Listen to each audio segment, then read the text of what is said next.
So, Atma Namaste, everyone.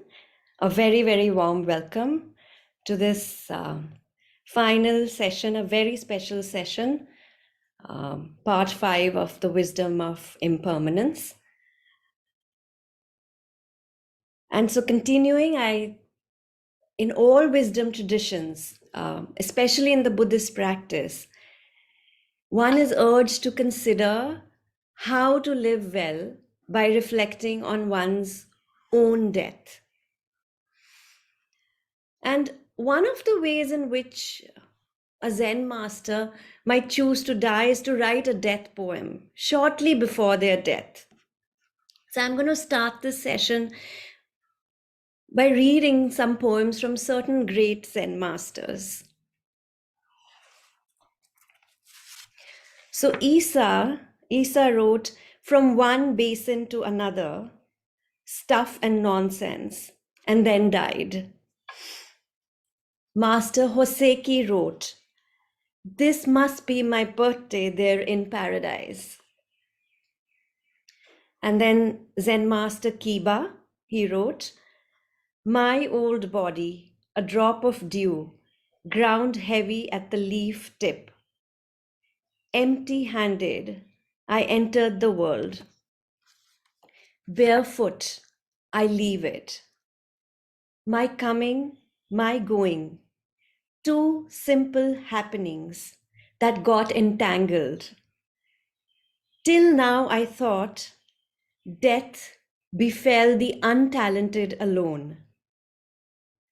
If those with talent too must die, surely they make a better manure." And now I'm going to read to you this beautiful, beautiful poem by Mary Oliver. She actually received her Pulitzer Prize for her poetry, and it goes something like this. When death comes like the hungry bear in autumn, when death comes and takes all the bright coins from his purse to buy me and snaps the purse shut, I want to step through that door full of curiosity, wondering what it is going to be like, that cottage of darkness. And therefore, I look upon everything as a brotherhood and a sisterhood. And I look upon time as no more than an idea and eternity as another possibility. And I think of each life as a flower, as common as a field daisy, and as singular, as precious to the earth. When it's over, I want to say, all my life, I was a bride married to amazement. I was the bridegroom taking the world into my arms. I don't want to wonder if I've made of my life something particular or real. I don't want to find myself sighing or frightened or full of argument. I don't want to end up simply having visited this world. I don't want to end up simply having visited this world.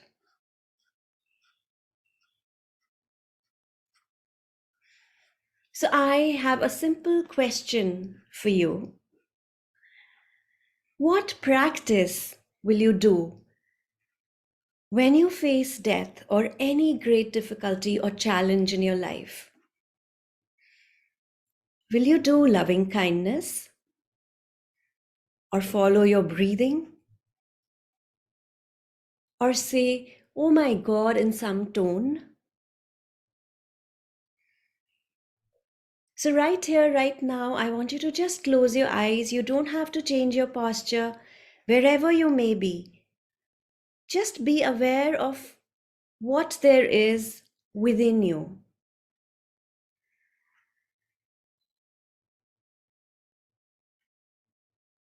How you meet such changes. The great upheavals that that happened to us.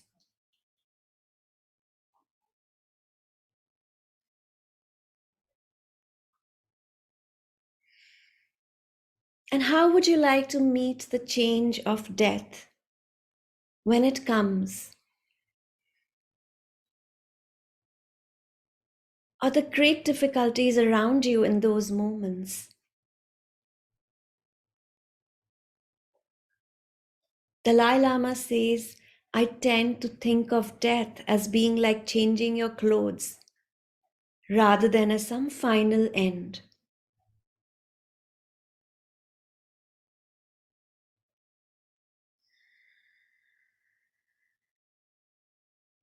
What do you want to be reflecting?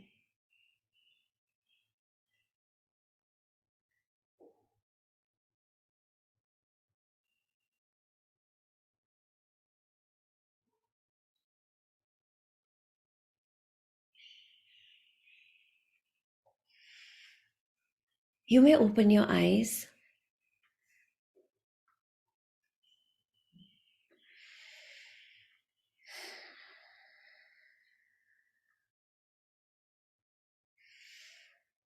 In Tibetan, the word for body is lu, which means something you leave behind, like baggage. And each time they use the word lu, it reminds them that we are only travelers taking temporary refuge in this life and this body. In today's session, the teachings that I'm going to share are based on an ancient Tibetan text called Bardo Todrol, which was first translated into English as the Tibetan Book of the Dead. It's also called the Tibetan Book of the Living and the Dying, but which literally means liberation through hearing in the intermediate state or in between state. And this word bardo, it commonly refers to the passage following our death and preceding our next life. So the last 4 weeks we've been contemplating on the fleeting nature of everything, all phenomena, and also the freshness of every moment. And as this realization deepens, this is really equivalent to realizing that we are always in a state of transition and in between state, what we call a bardo.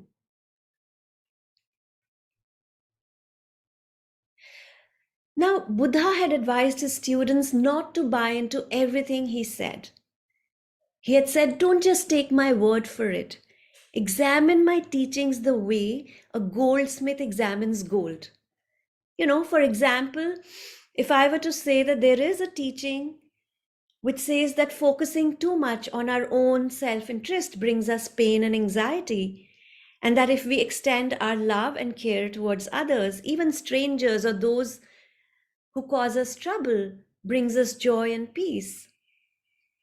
Now, this is a teaching, this is something we can verify through our own experience. The teachings that I'm going to share today, however, are in another category. How can we verify from our own experience what happens after we die? How can we verify that there will be a next life?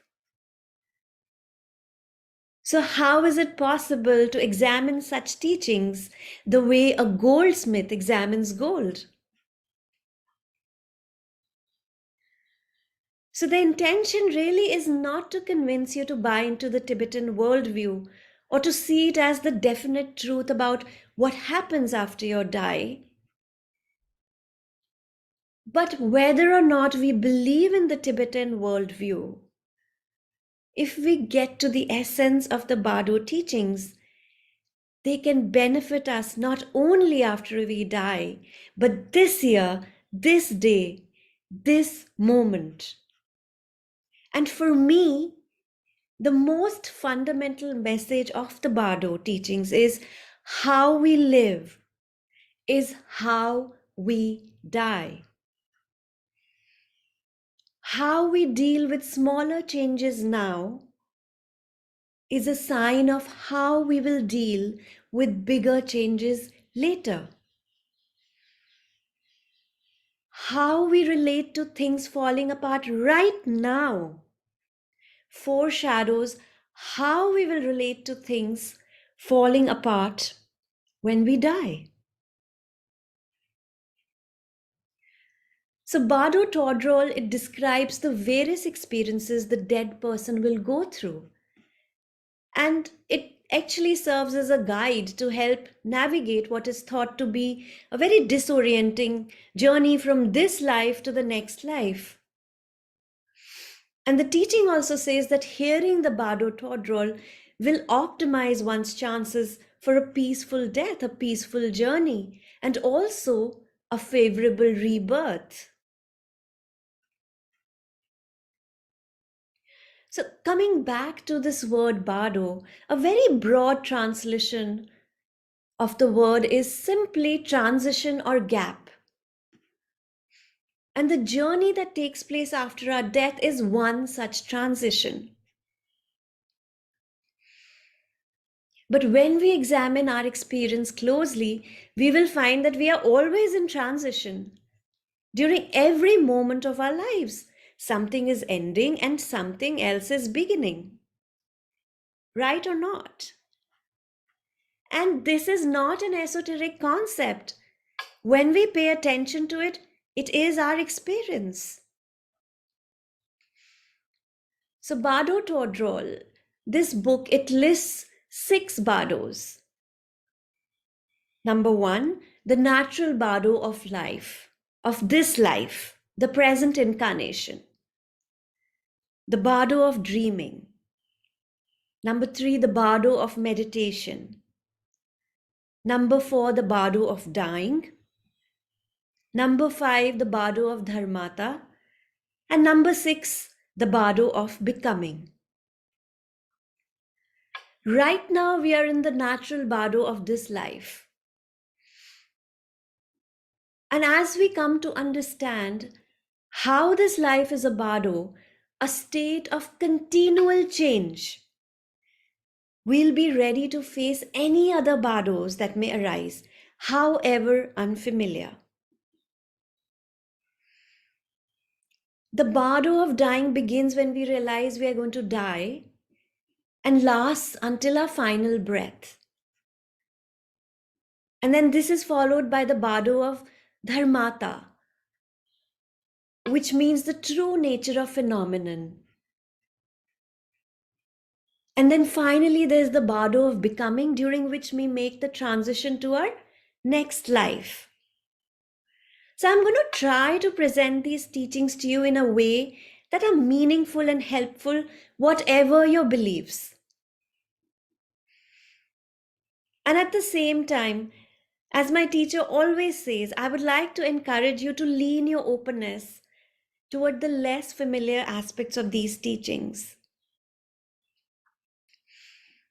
My teacher's teacher, Zigar Kongtrul Rinpoche, would say, I've always found that my greatest personal growth happens when my mind and my heart are more curious than doubtful. Something for all of us to reflect on. And really, my hope is that you will take a similar approach to the teachings.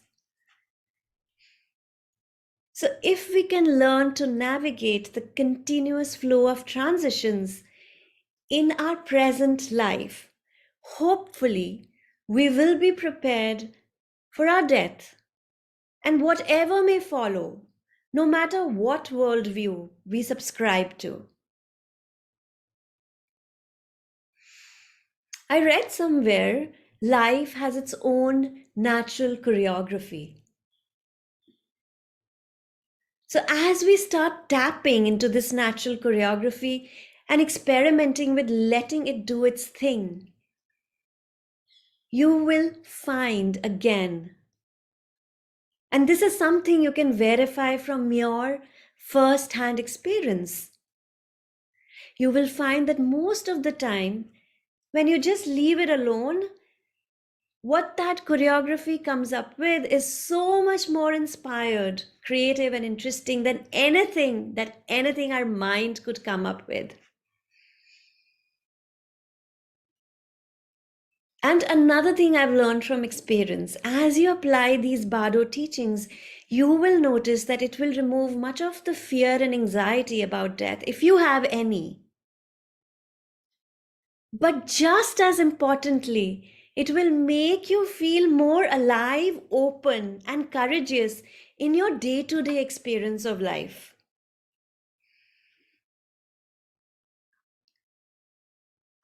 I'm going to recite some very powerful lines written by Zigar Kongtrul Rinpoche.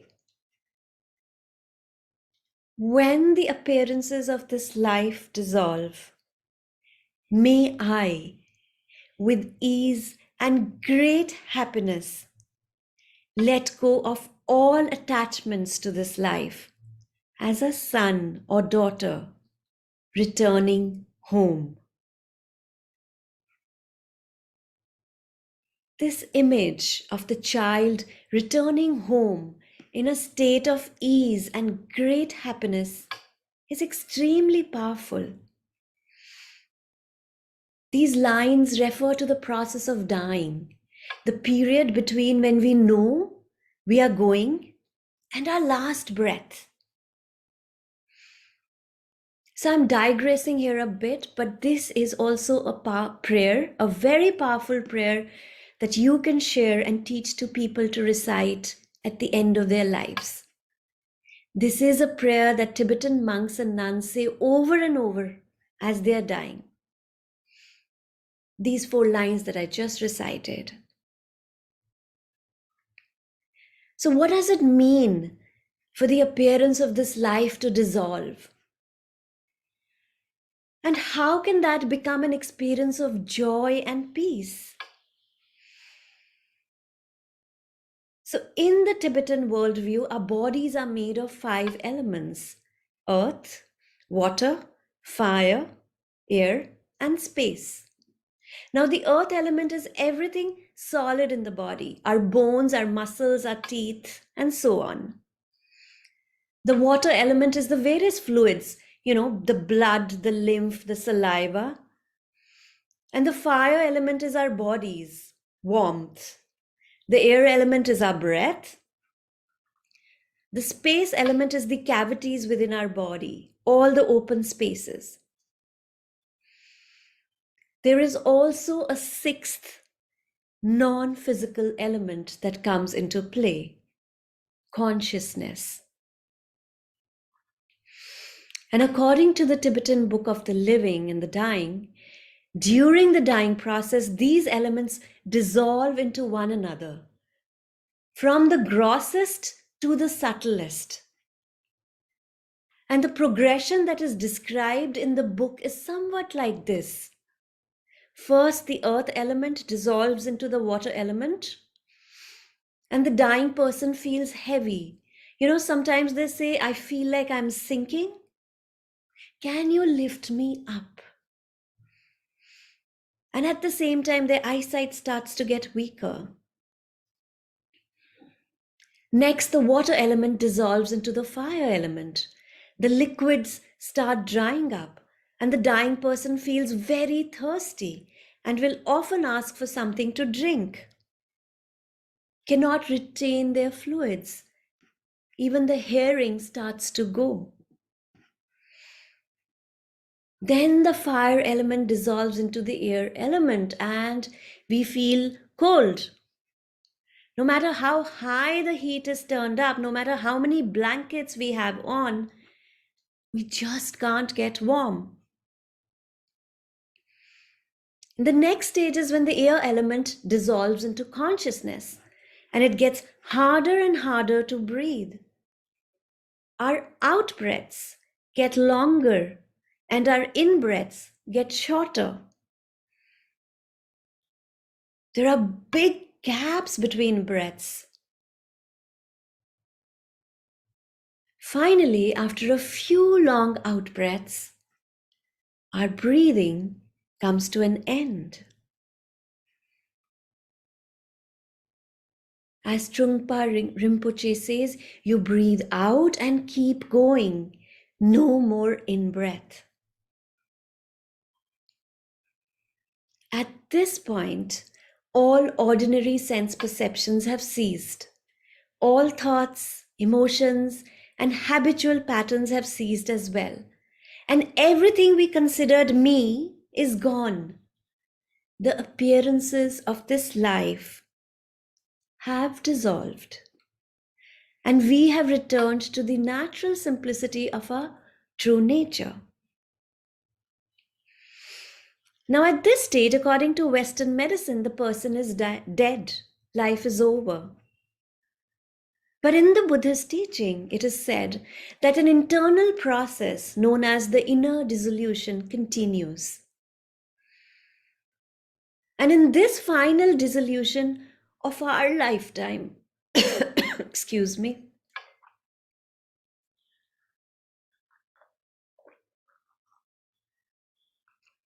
the element of consciousness dissolves into space. So now this process is quite unpredictable, but in general, the teaching says that it is said to last about 20 minutes. For this reason, the teachings recommend letting the body be without touching or moving it for at least that amount of time, and preferably much longer. The inner dissolution presents us with an incredible chance if we are prepared for it. And it is said to happen in 3 stages, during which we have 3 strong experiences of color. First, the light of the whole environment becomes white, like a cloudless sky lit up by a full moon. Then we perceive redness, like the sky at sunset. And finally, we perceive black, like a night sky, with no moon or stars. And the teachings say that at this point, we fall into a blank state of unconsciousness, and the dissolution process is complete. The next thing that happens, according to the teachings, is that an egoless me recovers consciousness, and the mind is experienced in a completely unobstructed, naked way. And it lasts only for a moment. It is said that preparing for this experience can short circuit the entire cycle of birth and death and cause full awakening on the spot. This is considered a precious opportunity that all of my principal teachers and mentors have emphasized preparing for it as one of the most important endeavors of life.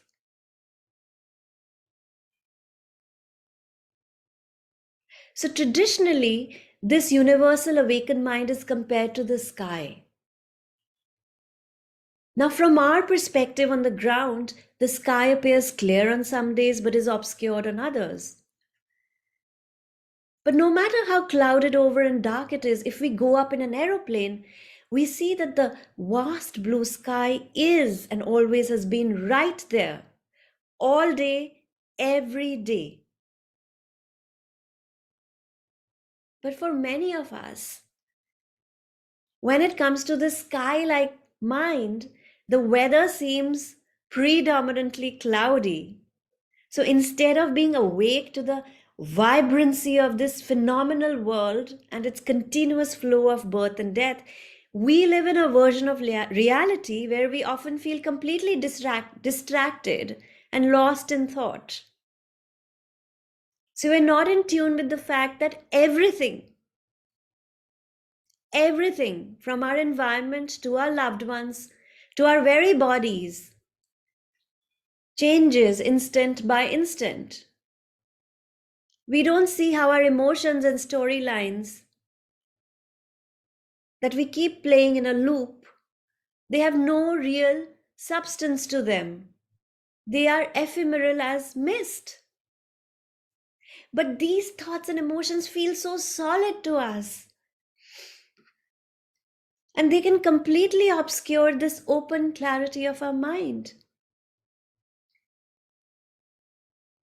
Once in a while, however, we may glimpse the blue sky through a gap in the clouds. But this often happens when something unexpected interrupts the habitual workings of our mind. So, one of the ways is meditation, because it allows us to slow down enough to notice that there are always gaps in our dense, thought filled experience. So, when we are in the middle of our meditation practice, we actually begin to really understand that the clouds of thoughts and feelings are impermanent and that the sky is always there and we can reconnect with it at any time. And of course, most often, glimpses of the sky involve an experience of groundlessness, some great upheaval in our lives. And we spoke about that in great detail in part 4.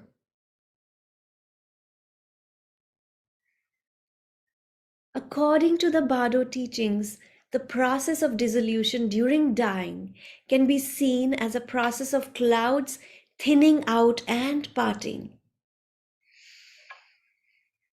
So, as each stage occurs from the dissolving of the earth element on, the clouds disperse more and more.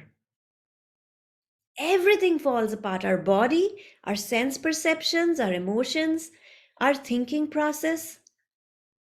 And this can, of course, feel destabilizing and frightening. But if we have practiced to become familiar with the continuous dissolving that takes place during our life, then we may be able to enter the experience fearlessly, ready to face whatever may come. When groundlessness has become a familiar territory for us, the ultimate groundlessness of death will no longer feel so threatening.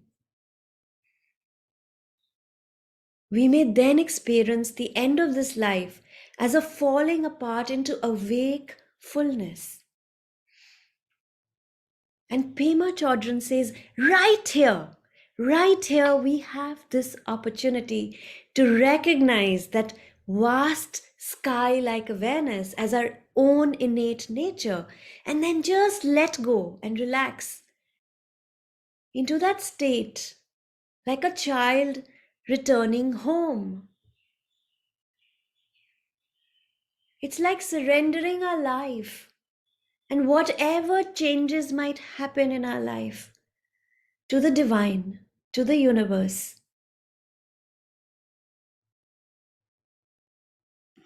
For most people, however, this opportunity comes and goes in a flash. The teachings say that everyone without exception, even the smallest insect, has a fleeting experience, infinitely open awareness. But of course, it is said that very few recognize it. So it just passes by unnoticed.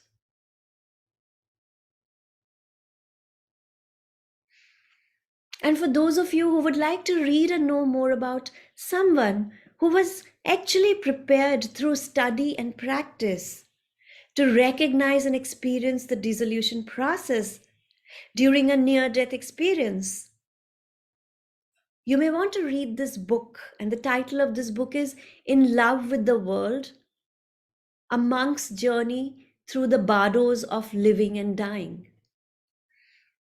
And it's a true story recounted by Mingyur Rinpoche, a teacher from an illustrious family of Tibetan teachers.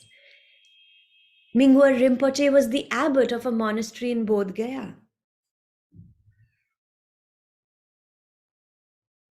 So, coming back to the process of dissolution, a traditional way of describing the final dissolution of this life, consciousness dissolves into space. It is in terms of the child luminosity meeting the mother luminosity. One of the prayers about the Bardo says, "May I be liberated. May I be liberated as naturally as a child running to its mother's lap." Child luminosity is the experience of our mind's sky like nature. And mother luminosity is the ultimate nature of reality. It is the infinitely open space of awareness that encompasses everything and everyone. It is the basic goodness of the universe imbued with compassion and wisdom. Just to make it simpler, the child luminosity can be compared to the space inside a vase, and the mother luminosity to the larger space outside. So, though the inner and outer spaces are separated by the vase, their essence is exactly the same. Both are simple space. And when the vase breaks, which is analogous to death, when we die, the barrier between the two spaces disappears and they merge into one. So finally, when the elements of our body dissolve, we will have the deep joy and solace of a child recognizing their mother and running without hesitation into her comforting lap.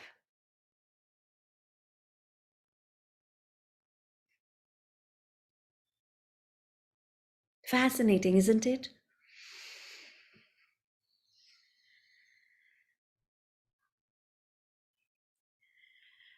Now, coming to the five remembrances. So, the teachings on the five remembrances are connected to the teachings of the Bardo of dying. And we should all take the time each day to contemplate the five remembrances. So, what are these five remembrances? So, this is really a training to how to navigate the bardos, all the six bardos that I listed earlier. Number one, I know I'm of the nature to grow old. There is no escape growing old. Number two, I'm of the nature to have ill health. There is no way to escape ill health. Number three, I'm of the nature to die.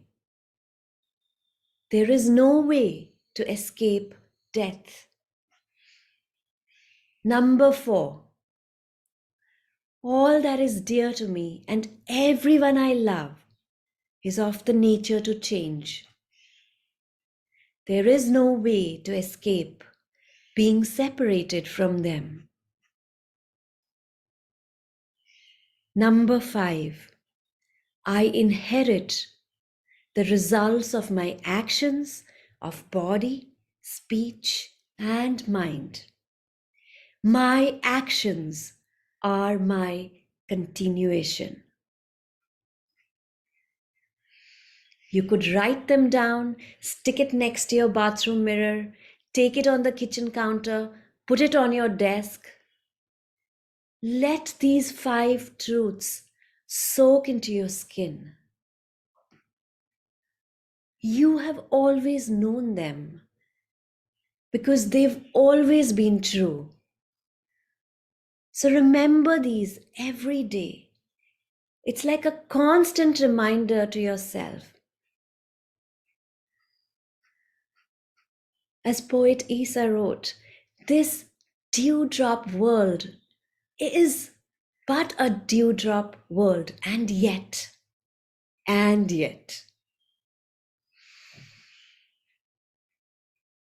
So, really, this practice, this training, and this teaching on the five remembrances it is intended to help us to recognize and take care of our fears, our worries, our anxieties, our dreads.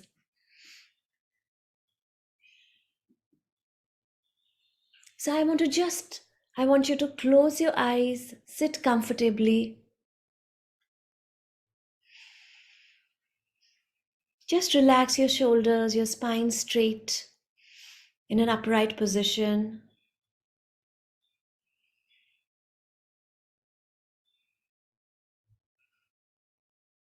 And I want you to connect yourselves with your breath.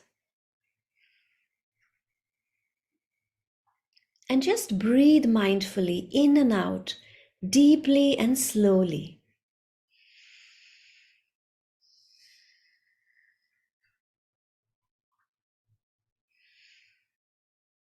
You may want to close your eyes.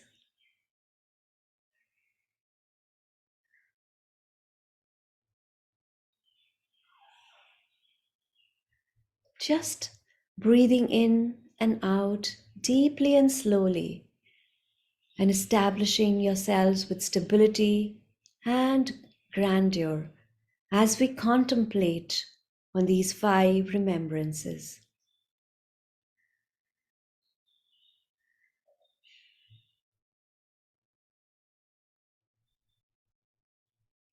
Breathing in, I know I'm of the nature to grow old. Breathing out, I know there is no way to escape growing old.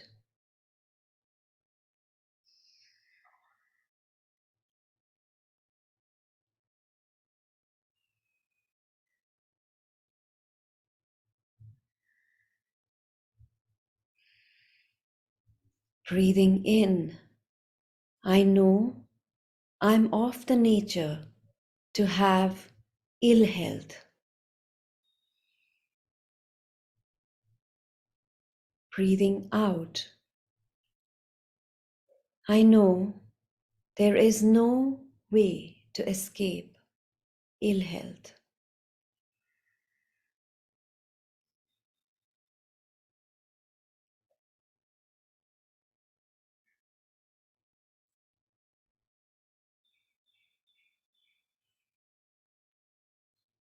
Breathing in, I know I'm of the nature to die.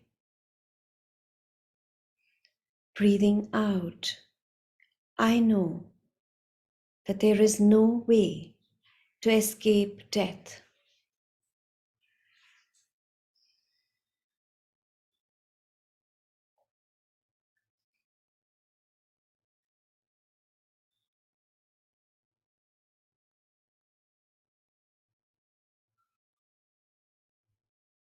Breathing in, I'm aware that all that is dear to me and everyone I love is of the nature to change. Breathing out, I know there is no way to escape being separated from them.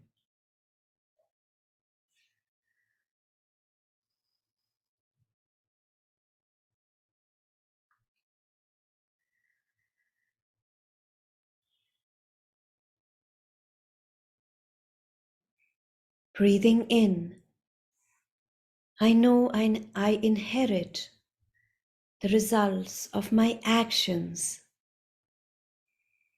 of body, speech, and mind. Breathing out, I know that my actions are my continuation.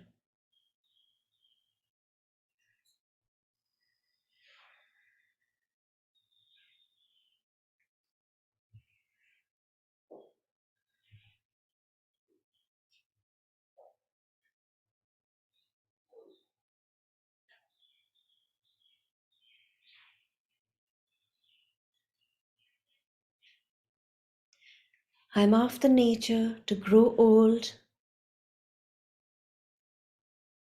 There is no way to escape growing old.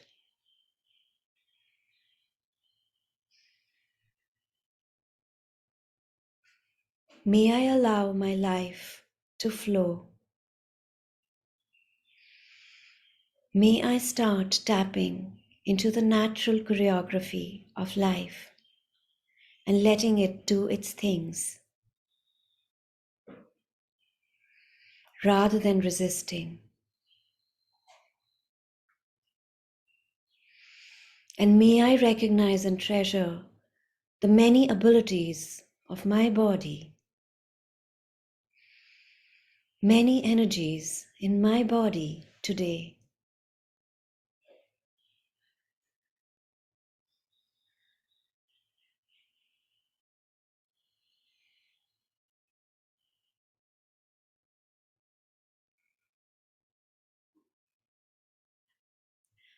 I'm of the nature to have ill health. There is no way to escape ill health.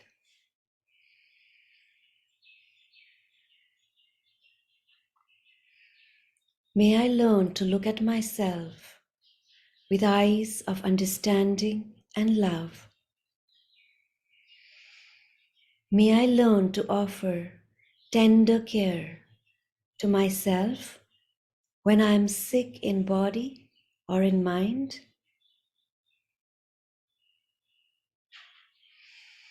May I hold myself with kindness and reverence.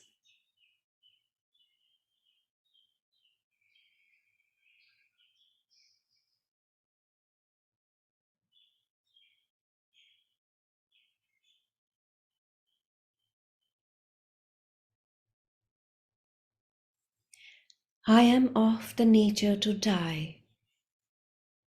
There is no way to escape death.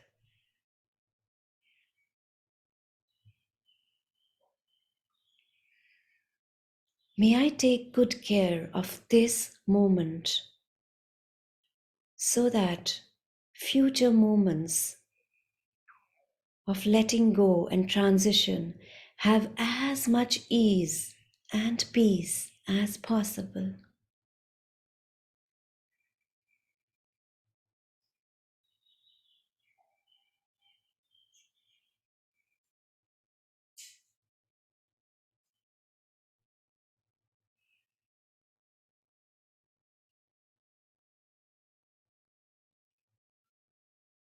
All that is dear to me and everyone I love is of the nature to change. There is no way to escape being separated from them.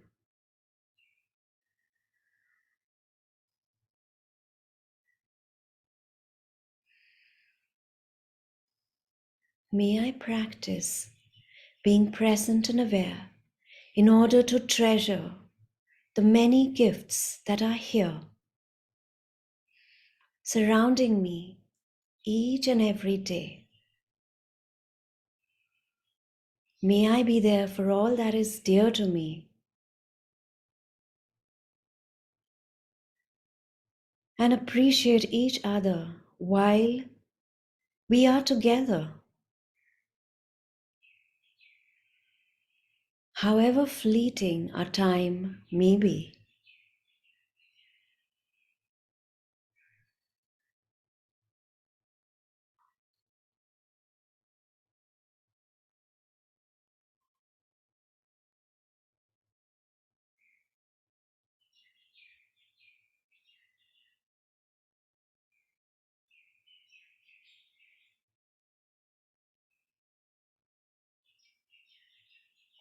I inherit the results of my actions of body, speech, and mind. My actions are my continuation.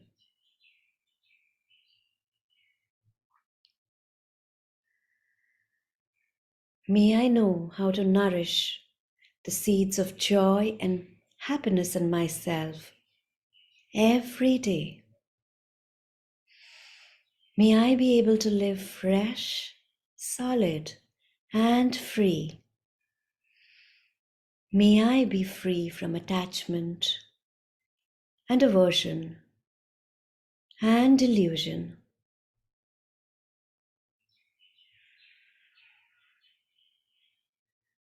May I practice to nourish wholesome seeds,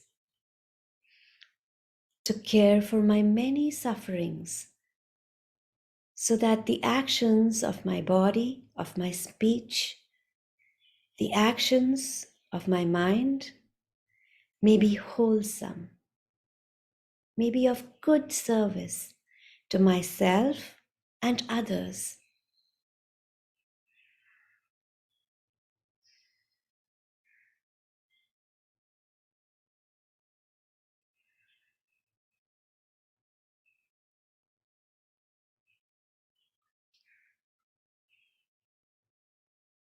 May we allow the world to flow.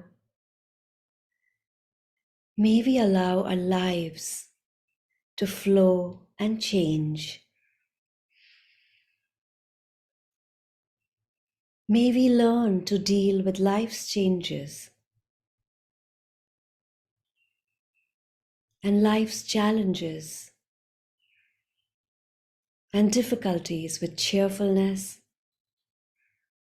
wisdom, and compassion.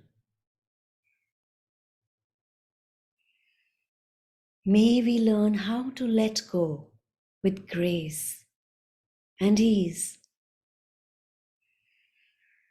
May we treasure what is here while it is here. May we take exquisite care of ourselves in this moment, so the future moment may be as peaceful and as kind as possible.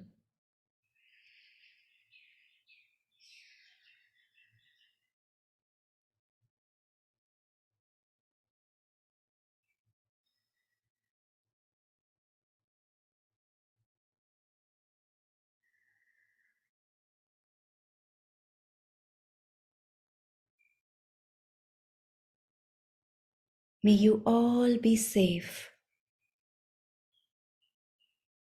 and free from all harm. May you all be well. May you all be peaceful, happy, and light in body and spirit. Wherever you are, may your hearts be filled with loving kindness. May you let go and learn to be free. And may this practice help you to live with more freedom and love,